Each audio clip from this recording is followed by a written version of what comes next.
everyone. Welcome to the first episode of Breathe Science. My name is Catarina Almeida, and I'm a master's degree student in biomedical engineering at the University of Louisville.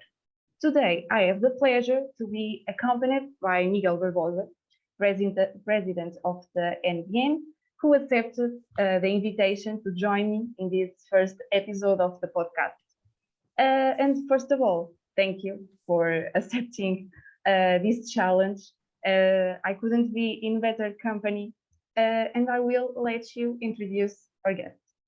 So thank you. Hello, for those who don't know me, as Catarina said, I'm Miguel Barbosa. I am a master student in biomedical engineering at Nova School of Science and Technology.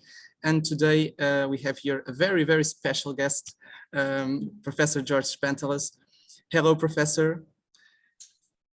Hello to you. Greetings to all the biomedical engineering students there, some of whom I had a chance to visit with in April, and others I look forward to visiting the next time I am able to visit in Portugal. Yeah.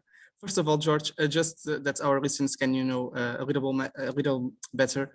Can you please introduce yourself and talk a bit about your academic and professional background? Thanks for asking.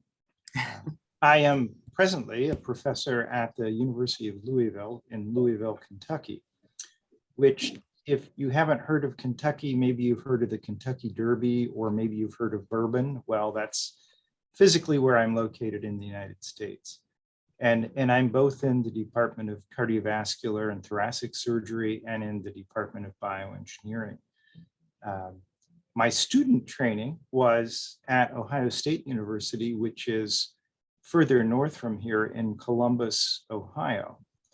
At that time, biomedical engineering as an academic curriculum was still developing. And so I did an undergraduate in aerospace engineering to get a grounding, a fundamental education in engineering.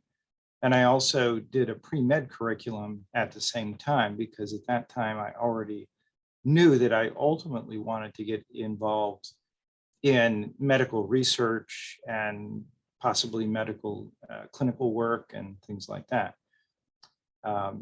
It was my good fortune as an undergraduate student to begin to work with an interdisciplinary research group.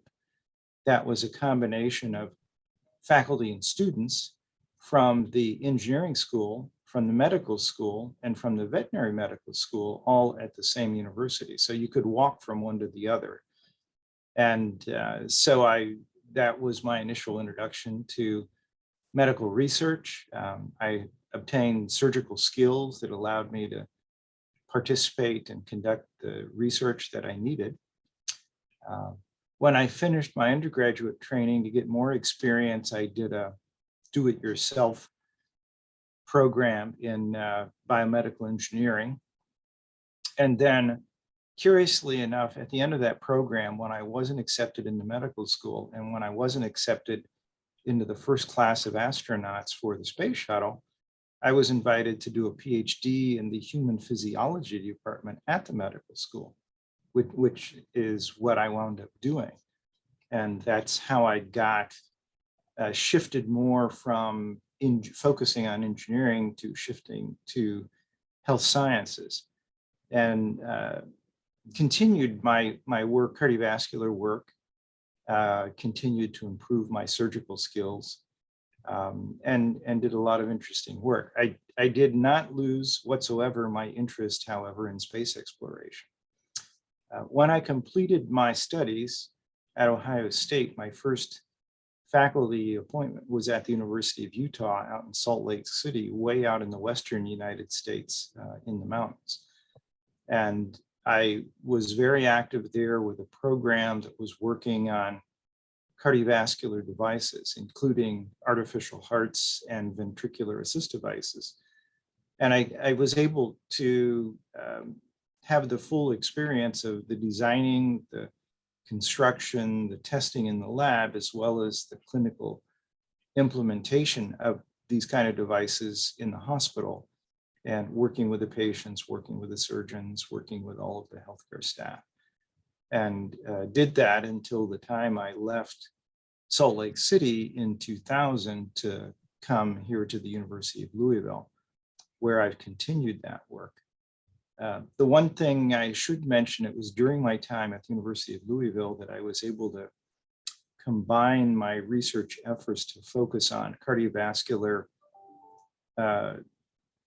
performance in spaceflight and some of the unique challenges that spaceflight poses to how the cardiovascular system and how the rest of the body works.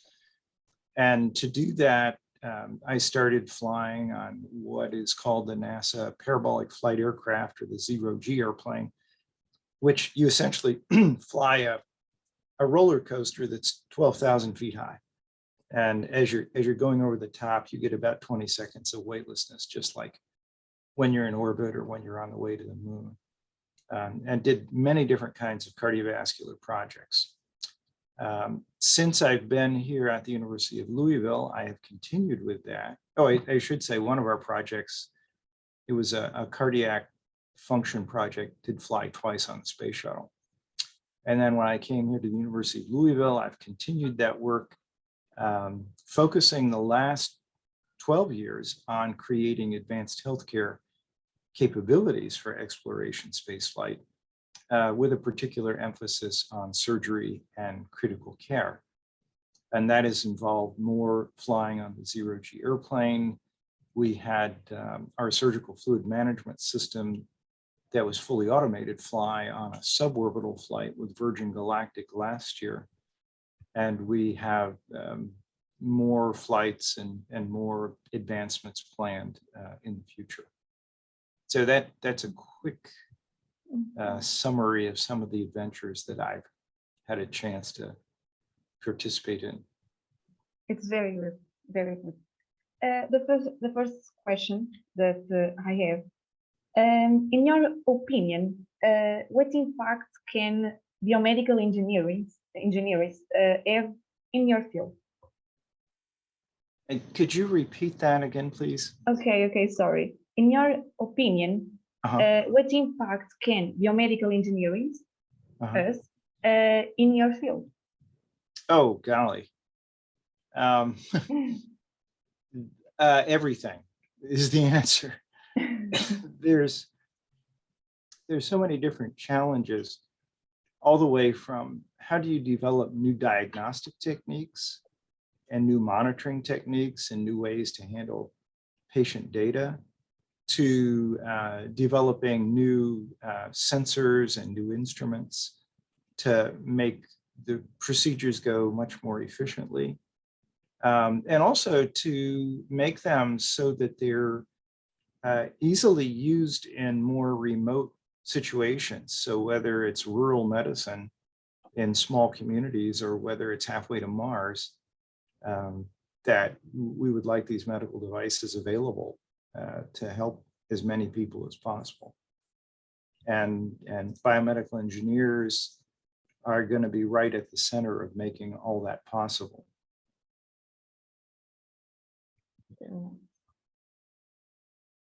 Yes, the second question I have to you, George, is like a study case, maybe a scenario. Imagining a future where we become really an interplanetary species, and there are really humans that were born on Mars and ones that were born on the Earth and even on the Moon, maybe. How would, for example, humans from Mars would probably have like a smaller heart than ours with less muscle, come to the Earth without great problems to their own health? I don't expect that humans born on Mars will have a smaller heart. They'll even despite of the microgravity, of the less gravity. Okay. Yeah. Why so, George? There will be adaptations necessary, not because they've got smaller hearts, but just because of the fluid distribution in the body is going to be different because of the acceleration level that they've been used to. And the question is, let's say you were born on Mars, you've lived on Mars for 20 years, and then all of a sudden you get an assignment where you get sent to the Earth, where the gravity is about 2.5 times what you've been used to.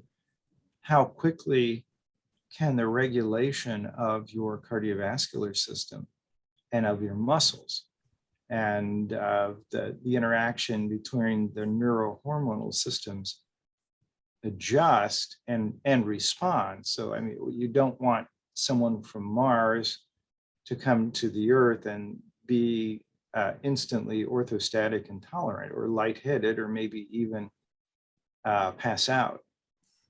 So there are countermeasures that you can apply. It's kind of an exercise training, but where you are able to simulate the consequences of being in a greater gravitational field.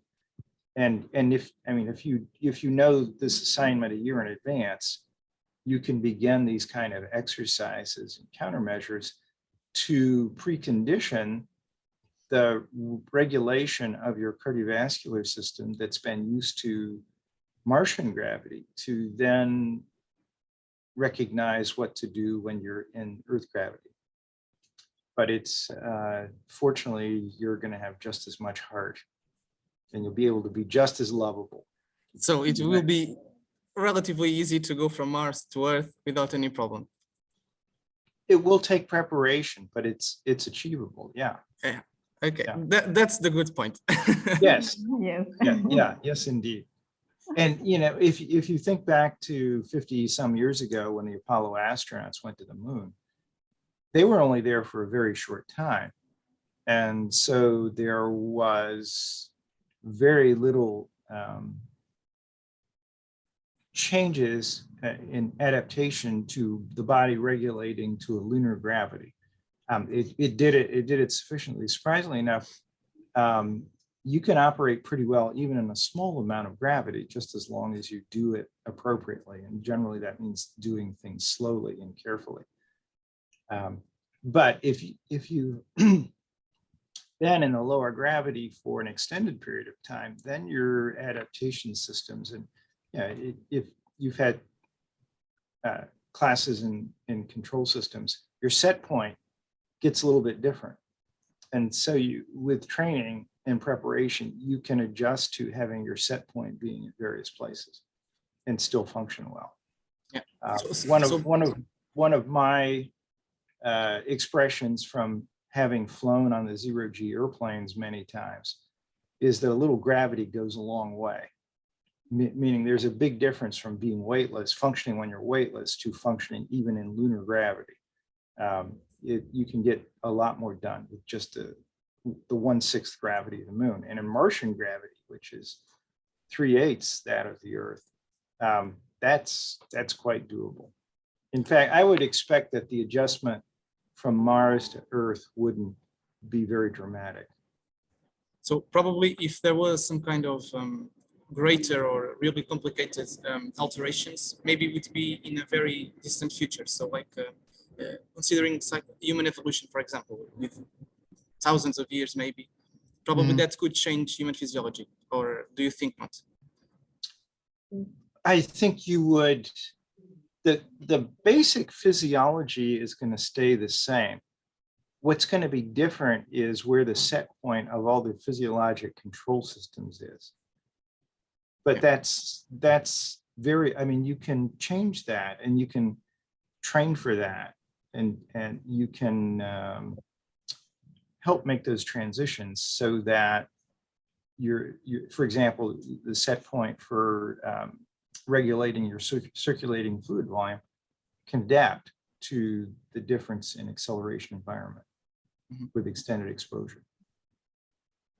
Okay. Next question, and the last one. What was your most recent project, and what were the main difficulties you found? Most recent project in which area of investigation? Because I have several. One of your choice.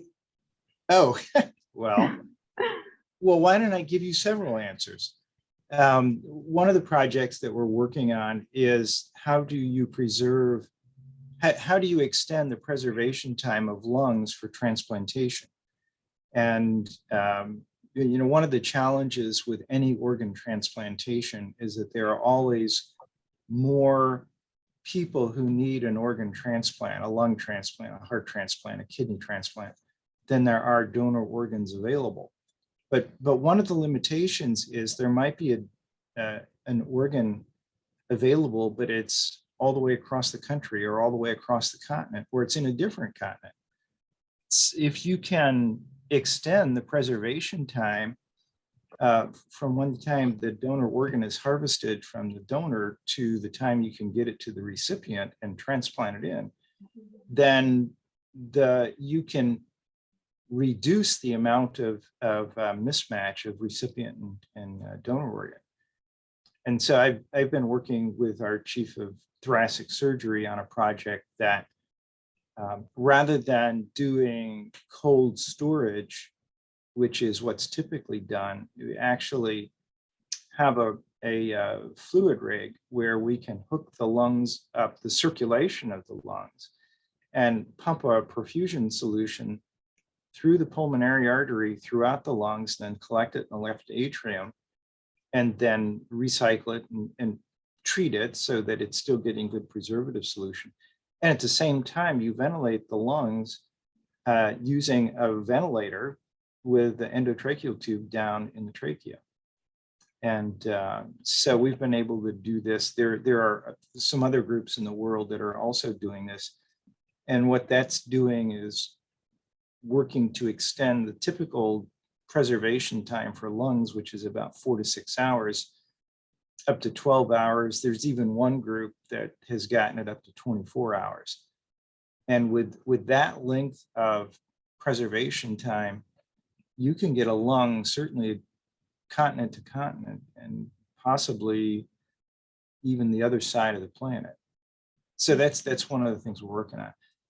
We're still working on our surgical capabilities for exploration spaceflight. We had 5 flights in May, so since I visited with you in April, and we're trying to figure out if we fly this with someone playing the role of the crew medical officer as a surgeon, what to do this on a suborbital flight, because on a suborbital flight, you only get one parabola, but that parabola lasts for 3 minutes continuously of microgravity. And so we're trying to figure out what task is it reasonable to have the surgeon evaluate, and what instruments in a 3-minute period of continuous microgravity on a suborbital spaceflight. And in the other project, in fact, I have a student team working on it this semester, is over the years, my work with artificial hearts and ventricular assist devices has been both for adult patients and for pediatric patients, including very small pediatric patients. And so to test the devices, we have a physical mock circulation that has a heart and vascular components, and we can put this circulation into normal pressure and flow, or we can simulate right, left, or biventricular failure, and then connect the ventricular assist device to it to test the performance of the ventricular assist device. Well, what we've been doing over the last several years is condensing the size of that so that it actually can fit inside the mannequin of an infant that could be used for training purposes. And we have a simulation lab over at the Children's Hospital, which is in the next block over from where I'm talking to you right now. And the idea is, I mean, this simulator actually has a physical beating heart that's pumping analog blood through the blood vessels. You hook this patient, we call the patient Cardio Kid, up with the same pressure transducers that you connect to a patient, so that who's ever doing the training, whichever hospital staff member is doing the training, uses the same pressure transducers, the same cables, sets up the same patient monitor. And when they do that, they see arterial and venous pressure on the patient monitor, just like you do from a patient. And then we can put CardioKid in left heart failure and hook up a Berlin Heart left ventricular assist device for a pediatric patient. And that gets hooked up to the left atrium and the aorta, and then the driver line gets hooked up to the controller for the device, and then you've got the monitor. And so they have to go through all the steps of connecting the device to the patient and then operating it and analyzing how it's working on the monitor, just like you do with a real patient. So that way, when they see this, a real patient for the first time with this new device, they're much more comfortable and competent with it because they have worked with it on the CardioKid pediatric cardiovascular simulator. How's that for an answer? Very good indeed. It's amazing what we could do. It's amazing. Thank you. For me, thank you very much for all, for your presence. It's a pleasure to meet you and learn a little bit more from you. And I'm hoping to meet you again in the future, I hope. And to Miguel, thanks again for accepting my challenge to join me in this interview. Thank you, and also thank you, George, for your generosity. I'm just sad that we couldn't fly with you on May. It had been great. Yes. Yes. Well, all you need to do is come up with a project that needs to fly, and I'm pretty sure there are student programs through the European Space Agency to create the chance to fly on the parabolic flight aircraft that the European Space Agency has available. So that's all you have to do, Miguel, and then you can. It's easy. That's right. That's right. I'm Katerina. I don't know that. I'm sure you already have a project ready to go, don't you, Katerina? Yes, maybe. Good. All right. Thank you so much, George. Well, it's been a pleasure to visit with both of you this morning, and also with whoever is going to have a chance to see this. I hope they find it interesting. And I do look forward to the next chance to visit in person, hopefully in the not too distant future. So please give my regards to all of my friends and acquaintances in Portugal. We will. We will. And to our listeners, thank you very much for choosing our company. And I hope you enjoy this little moment with Professor George, and see you in the next episode. Bye-bye. Bye.